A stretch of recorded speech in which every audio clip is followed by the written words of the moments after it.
Cleveland, a Browns town. The Cleveland Browns are one of the most iconic teams in NFL history and has the best and most passionate fans in the world. Established in 1946 as part of the All-American Football Conference, the Cleveland Browns are one of the oldest teams in professional football. As a member of the AAFC, the Browns would win 4 consecutive championships before joining the NFL in 1950. With the help from Browns legends Otto Graham and Jim Brown, the Cleveland Browns would go on to appear in 6 consecutive NFL championships, winning the title 3 times. The list of Browns greats goes on to include former member of the Cardiac Kids, running back Cleo Miller. Because when you're a Browns fan, what I realized, doesn't matter whether you played 1 year or you played 30 years. 35 years later, people see you had done something great or you had done something to actually contribute not only to the team but the community in itself. And so that's just a great feeling. Football for a head coach. And that coach that they selected after Hank Stram was Paul Wiggins, another former Cleveland Brown player. And so Paul and I, we had our little squabbles about me playing when I was supposed to be a starter for the Kansas City Chiefs, and it didn't happen. So I gave Paul an ultimatum to trade me, play me, or put me on waivers. I won't say all the other things that were in between it, but they need to come to their teams and play. And the only team that was playing against Kansas City at that time was the Cleveland Browns. And I wanted to show Kansas City that they had made a mistake, so that's how I became a Cleveland Browns coming here. Around the world that actually supported and were part of the Cleveland Browns because they're winning records. Over the years, the Browns, they're still America's team. The fans are what kept this team intact, especially when the fans and the city of Cleveland formed a grassroots movement in an attempt to block former Browns owner Art Modell from moving the team to Baltimore. This fan was there at the last game in Municipal Stadium and went on to create an apparel company that creates some of the most nationally recognized Browns. We started, our business 2007, 8-ish, and we got a taste of it last year with, the Browns playing so well at the end of the year and just the excitement all off season, all throughout the off season. So there's definitely a big difference in just the overall, I feel like, mood of the city and then what people are, excited about buying. 2008, we started with Cleveland That I Love as our campaign, and we were the only ones really doing pro Cleveland stuff. People were kind of, laughing like, who's going to buy Cleveland stuff? But, I think we've been doing it for a while, but I think what separates us is really the creativity. Yeah, we started our Cleveland That I Love campaign in 2007, 2008, and no one was really doing, positive Cleveland stuff at the time, and it's really neat to see it, take off. But I think what separates us is, the ideas and the creativity behind it. We're artists, designers, from my dad to my brother to me, we come from that background is growing up, a Browns fan, and, I was 11 years old the last game at Municipal Stadium, and I still remember being there and going, with my friend, my dad, his dad, and we made signs, and, to this day, whenever they show, the Browns move or any, negative Cleveland story, they show the picture of us that made every newspaper. That's one of the neatest things. We started, doing it, and we started working with a lot of the Indians players, and now we work with a lot of the Browns players, and it's awesome as a fan to see their excitement, and they're kind of just as excited to work with us as we are with them. And just to kind of have a part of have them come into our store, and we'll do photo shoots with them, and we'll do different things, and just to be kind of had that collaborative process with them. And the Browns asked us to be a part of Joe Thomas's retirement, and they asked us to design the shirt. So we're there, and we're hanging out with Joe Thomas literally 2 minutes before he's going to go out and give his retirement speech. And so just moments like that as a fan, that's so cool to be a part of. I don't know what it is about Browns fans, but it's awesome that through it all, they're the most loyal fans.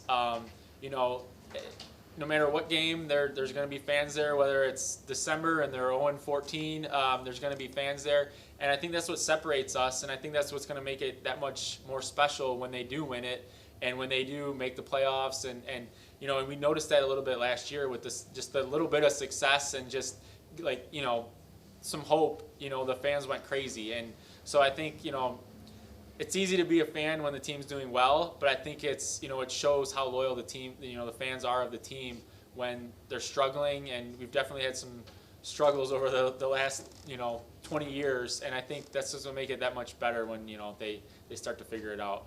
Have not been successful for a number of years, the fans have remained with this team, as has the broadcasters and writers who follow and report on this team. People like Dennis Maniloff, who spent 20 years writing about the Cleveland Browns and is now an on-air personality at Newsradio WTAM 1100. Fans here love their Browns. I think the history is a lot of it. I think the fact that people can look and say the Browns franchise is so rich in tradition. Unfortunately, there hasn't been much done in the past few decades. Certainly they were gone for 3 years in the late 90s.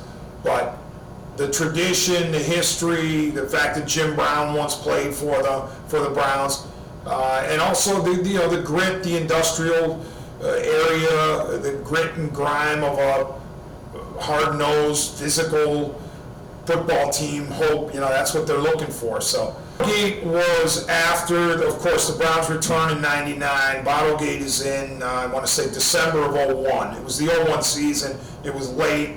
It was against the Jaguars. And it was probably my favorite memory of such an infamous game and an infamous situation. So I don't want to make light of it by laughing about it. But I was assigned that day by the plain dealer to do the visiting locker room. So my job was to do a sidebar right about the Jacksonville Jaguars, win or lose. And in those days, you were able to go down on the field with, I want to say, 5 or 2 minutes left. And I was down on the field when the bottles started coming and the controversy erupted as Couch and the Browns were trying to punch it in. And so when the bottles came in, when they started being thrown out of the stands, then there was the review with Terry McCauley, the head ref. And I said to myself, okay, if this call does not go the Browns' way, if New York doesn't agree, then there's really going to be craziness. And sure enough, there was. So I said, all right, I want to position myself where the referees are leaving the field. So I go to the opposite side of the stadium where the referees exit, and sure enough, they were exiting under heavy Bottlegate fire. They had to be escorted out with security. They were putting their hands over their heads, and I happened to be right next to them while they were running out. So my claim to fame, if you will, as I'm on all the NFL films, videos of Bottlegate. You see the guy in the beige coat going like that right next to the referees leaving the field. That's me, or that is I. So it was a surreal game, so crazy that when I was in with the pack of reporters interviewing Tom Coughlin, who was the coach of the Jaguars at the time, and all of a sudden the NFL official comes in and says, you got to go back out on the field and finish the game. Otherwise, it's a forfeit, and the NFL doesn't tolerate forfeits for obvious reasons. So we went back out there, or the players went back out there and took a couple snaps to officially end the game. So it was a really crazy scene from the time that first bottle flew. I got dinged a couple times, but they were plastic bottles, so it wasn't the end of the world. But that was definitely the most surreal game atmosphere I've ever been at, any sport. Intensity, they're smart. The Browns fans are smart about football in general and about their team. Browns fans know what they're talking about by and large. It's a fun fan base to interact with because they make you think, they keep you on your toes, they call you out on BS. If you try to shovel some BS, they're like, no, that's BS. And you go, you know what, you're right, you got me. So I really enjoy my interactions with Browns fans because I've been a Browns fan. I mean, I grew up in Northeast Ohio, born and raised, and I bled every drive. I suffered through all the heartaches of the 3 AFC championship losses to the Broncos, and so I can feel the pain when it's pain, and I can feel the joy when it's joy because I've been there, and deep down I am a Browns fan. So that helps me relate to what to the callers, to the listeners, to the people I've written. You know, when I've written a story, I can feel, you know, the response I get. I understand where these people are coming from. PJ Ziegler, a Cleveland native, has been covering Cleveland sports since 2011 for Fox 8 News. Well, football really got started in Northeast Ohio. That's where the cradle of football began. And so I think that's what makes the Cleveland Browns such an iconic franchise, from the simple point that what we know as football today is what it is because of Northeast Ohio and where it all began. Brown, he was the one that really got the Browns on the map, and they were one of the first teams that were introduced into the NFL. And so I mean, it really starts with Paul Brown, because without Paul Brown, you don't have the Cleveland Browns. With some of the other names, the Paul Warfields, the Lou the Toe Groza, and then of course everybody knows the great Jim Brown. I mean, he's the one that really helped elevate this franchise to kind of what it is. The NFL draft was the Super Bowl for Browns fans, right? We were so used to always being or having one of the top picks in the draft. We were always looking for a franchise quarterback, and we always thought that year would be the year that we got the franchise quarterback. And for 20 plus years, that's pretty much how it seemed like it was going to play out. It took until the Browns drafted Baker Mayfield a couple years ago to solve the franchise quarterback problem. But for a long time, to have the NFL draft was known as the Browns Super Bowl, because fans were always hinging on what they could do, or what this person could, what kind of impact the person that they drafted would make for the team, and if this was going to be the year, which always turned out to be that it wasn't the year. Now, in terms of having the draft here in Cleveland, economically, I mean, it brings a huge amount of money to the Cleveland area, to Northeast Ohio, and that you can't put a price tag on. And then you also bring in the visitors, and you bring in the fans who maybe don't know about Cleveland or don't know about the history of football, and suddenly you can give them an idea of how great Cleveland is and how big of a part Cleveland and Northeast Ohio plays in what we know today as the NFL. So the Bernie Kosars, the Reggie Langhorns, the Webster Slaughters, the Eric Metcalfs, the Kevin Macks, those type of teams, the Brian Brennans, the Hanford Dixons. And so I was used to every year the Browns going to the AFC Championship game. I mean, I thought that was football in Cleveland and Browns back in the day, and I thought every year that's what we were expected to do. And for a long time that was. And we would get to the Denver Broncos game, and then the Browns would have their situations. Of course, we know about the drive and we know about the fumble, and they would have that opportunity to have a chance to go to the Super Bowl. And it's shocking and surprising, with all the talent they had and how good of a team they were, that they never made it to the Super Bowl in the 80s. But growing up, those were the fond memories I had, battling the Broncos in the AFC Championship game with a trip to the Super Bowl on the line. A whole lot of excitement with the Cleveland Browns in recent memory. I think the best is yet to come with this team. I think we're starting to see a team that has some talent. I think we're starting to see a team that has a championship caliber mentality. They have the franchise quarterback. They have the playmakers that can make the plays both on offense and defense. And in the past, Cleveland used to be a destination where players would come to get paid when they were at the end of their career. Now they come to Cleveland because they want to win. And they think that this gives them the best opportunity to have a chance of winning a Super Bowl. So I think the best is yet to come with this team. The Browns' long history, both the good and the bad, is enshrined just 60 miles south of Cleveland at the Pro Football Hall of Fame in Canton, Ohio. Under the great George Veras, who's the executive producer, chief revenue officer, and kind of just the man here at the Hall of Fame. I'm Cleveland, born and raised in Cleveland. I've been going to Browns games ever since I was a little kid. My grandfather had season tickets, so he always went to the games, me and my brother and him. I kind of transitioned down here at the Hall of Fame. There's just as much love here in Canton for the Browns than there is in Cleveland too. It's just a total Brown city. Everybody's a diehard Browns fan. We just want to see the team succeed. Honestly, from the NFL, early the NFL days, pre-Super Bowl era, the Browns were just dominant in the 1950s and the early 1960s, generations on generations, from my grandfather, who's always had season tickets, to my dad and my mom. It's just a Brown city. Everywhere you go, whether you're 5 years old or if you're 85 years old, you're going to see someone with Browns gear. You see someone in the brown and orange. And I know that we have 3 different teams here, the Indians, the Cavs, and the Browns, to be inducted here in Canton. From Paul Brown to Jim Brown to Joe DeLamielleure to Ozzie Newsome. The list just goes on and on. Luke Rosa. I think that everybody kind of just embraces the fact that they played for the Browns. They kind of take part of that Cleveland heritage back home with them. A lot of the guys might not be from Cleveland. They just have to move here or got drafted here. But I think all the guys that play for the Browns know what kind of city it is, know what kind of fans they're playing for. And they just do a lot for the city. They give back to the youth, they give back to some communities. Like Bernie Kosar is always doing community service news, reporting about the Browns. Some of the newer guys, Joe Thomas, who just recently retired, hopefully will be here in Canton in a couple years.